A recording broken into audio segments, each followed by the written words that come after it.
আমি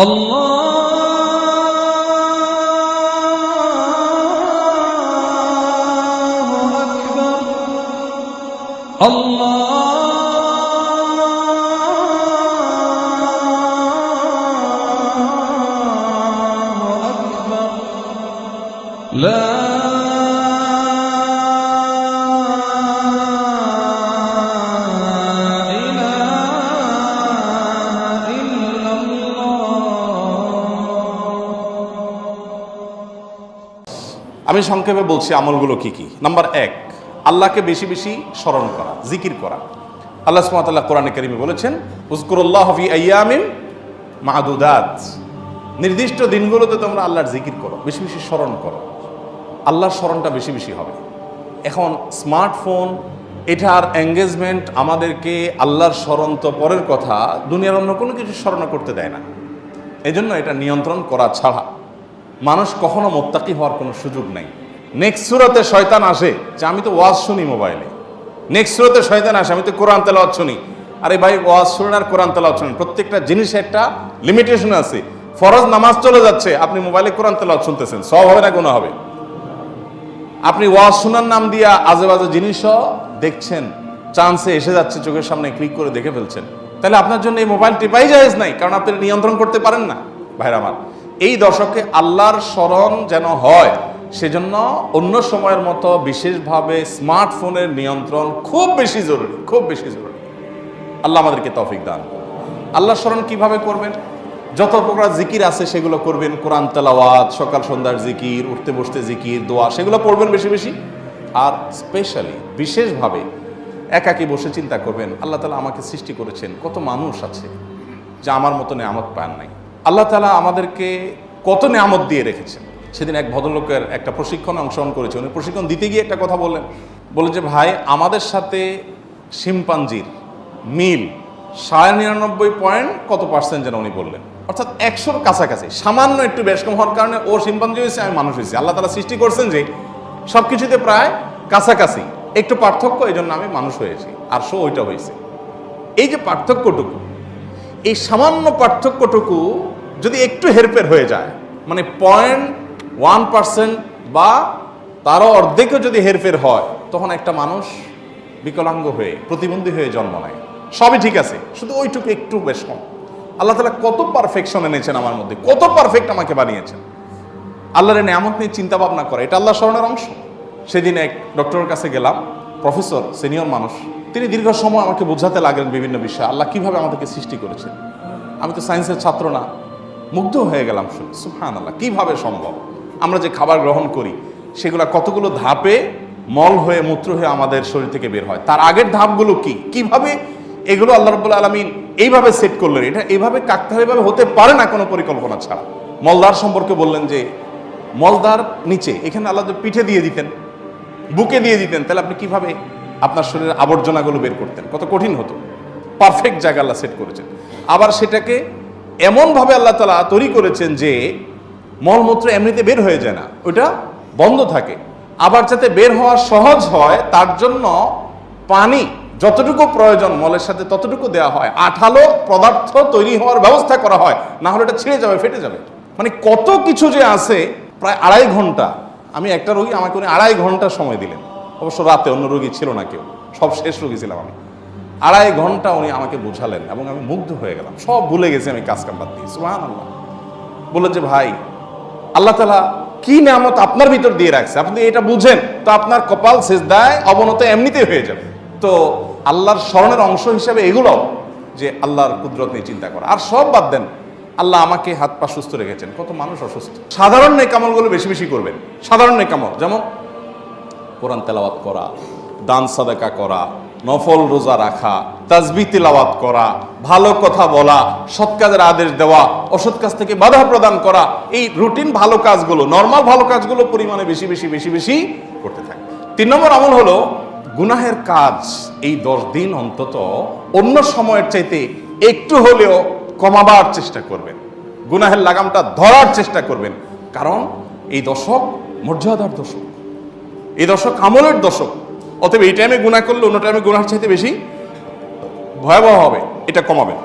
4 নম্বর আমল হলো যাদের হজের সামর্থ্য আছে তারা হজ করবেন। 5 নম্বর আমল হলো যাদের কোরবানি করার সামর্থ্য আছে তারা কোরবানি করবেন। 6 নম্বর আমল হলো যারা কোরবানি করার নিয়ত করেছেন জিলহজের চাঁদ ওঠার আগে আগে চুল, নখ, গোপ, অবাঞ্ছিত লোম ইত্যাদি কেটে ফ্রেশ হয়ে এই 10 দিন আর সেগুলো কাটবেন না।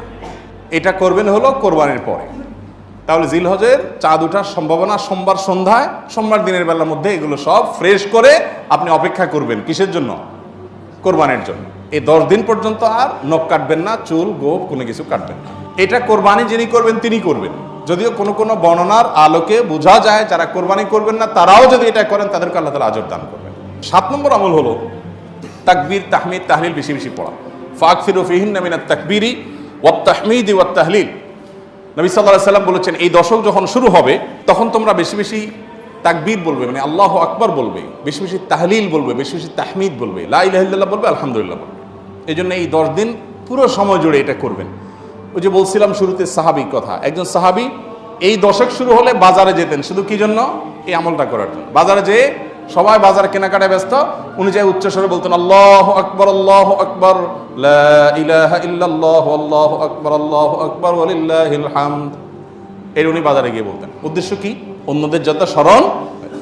এখন আপনি ভূমিপল্লীতে কয়েকটা দোকান আছে অথবা চিটাগাংয়ে বাজার আছে, আপনি বাজারে যায়া সবাই কেনাকাটায় খুব সিরিয়াস মুডে আছে, আপনি যাই যদি সেখানে জোরে জোরে বলেন আল্লাহু আকবার, আল্লাহু আকবার, লা ইলাহা ইল্লাল্লাহ, আল্লাহু আকবার, আল্লাহু আকবার, ওয়ালিল্লাহিল হামদ, কি হবে দৃশ্যটা বলেন তো? এটা আপনি যদি বলেন সবার মধ্যে, অনেক লোক বাজারে, মাঝ বাজারে জমজমাট, আপনি যাই জোরে জোরে এটা বললেন, কি করবে সবাই?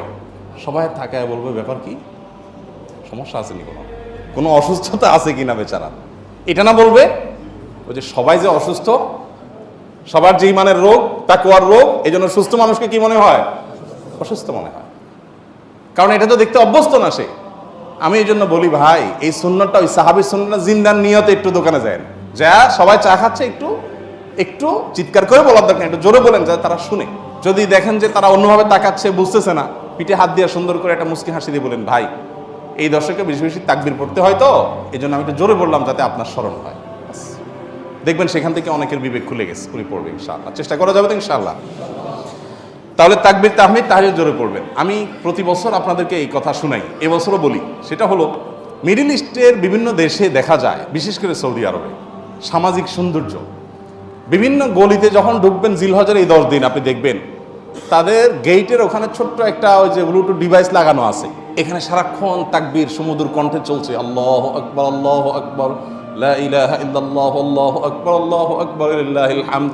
অথবা অন্য তাকবীর চলছে, আল্লাহু আকবার কাবীরা ওয়ালহামদুলিল্লাহি কাসীরা ওয়া সুবহানাল্লাহি ওয়া বিহামদিহি বুকরাতাও ওয়া আসীলা। সব জায়গা, দোকানে যাবেন, মার্কেটে যাবেন, এখন আস্তে আস্তে সৌদি আরব থেকে এগুলো হারিয়ে যাচ্ছে, দুঃখজনক, কিন্তু ছিল এগুলো।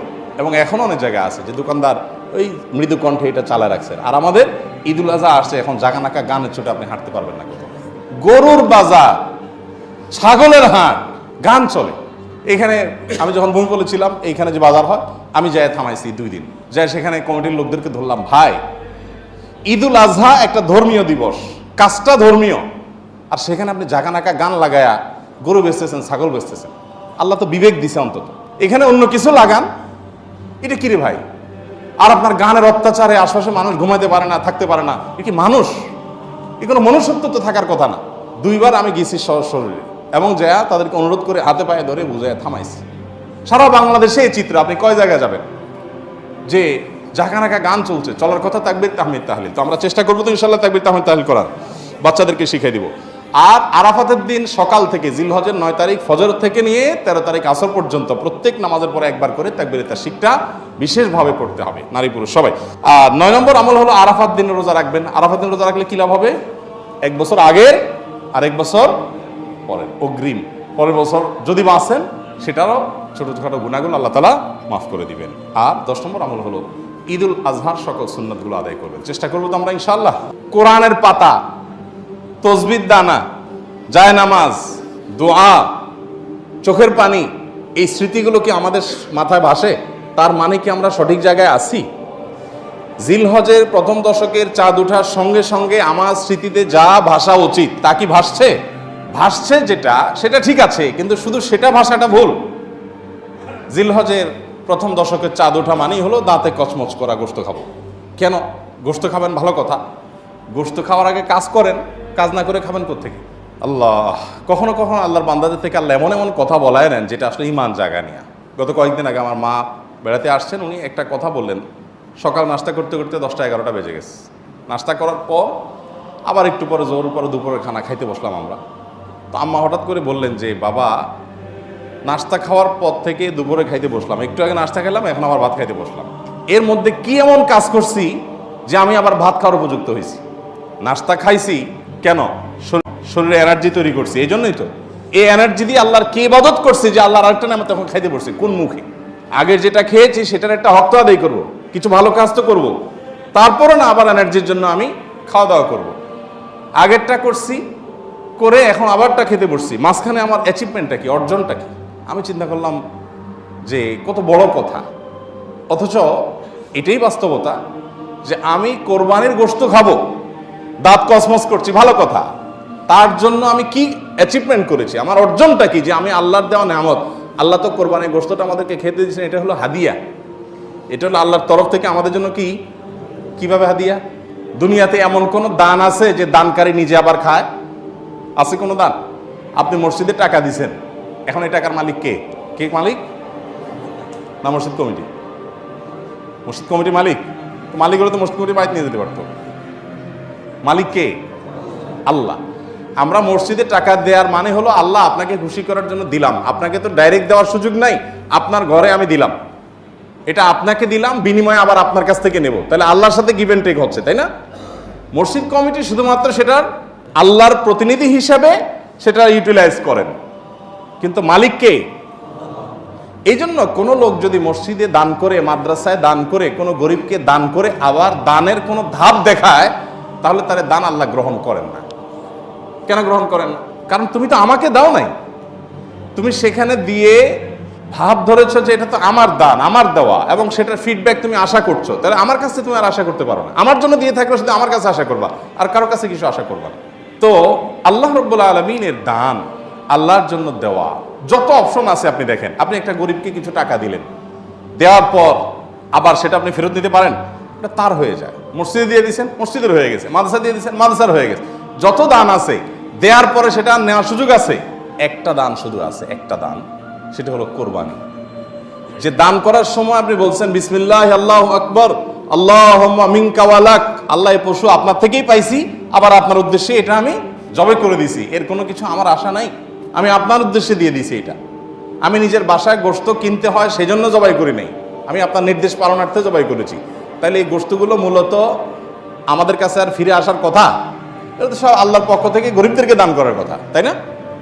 কিন্তু না, আল্লাহ কোরআনে বলছেন ফাকুলু মিনহা, কোরবানির গোশত থেকে তোমরাও খাও, তোমরাও খাও, আর ওয়াতআমুল কানিআ ওয়াল মু'তার, যাদের আছে আত্মীয় স্বজন তাদেরকেও দাও, প্রতিবেশীদেরকেও দাও, আবার অভাবী মানুষদেরকেও দাও। তার কি দাঁড়ালো? কোরবানির এই গোশতটা আমি জবাই করার সাথে সাথে এটা আল্লাহর জন্য করে দিয়েছি, বাট আল্লাহ বলছে বান্দা ওকে আমি পাইছি, এখন তোমাকে আবার একটু খেতে দিলাম, তাহলে দানের জিনিসটা আবার আমি পাচ্ছি, এটা আল্লাহর দান না? তো আল্লাহর দানটা পাওয়ার জন্য কি উপযুক্ততা তৈরি করছেন আপনি?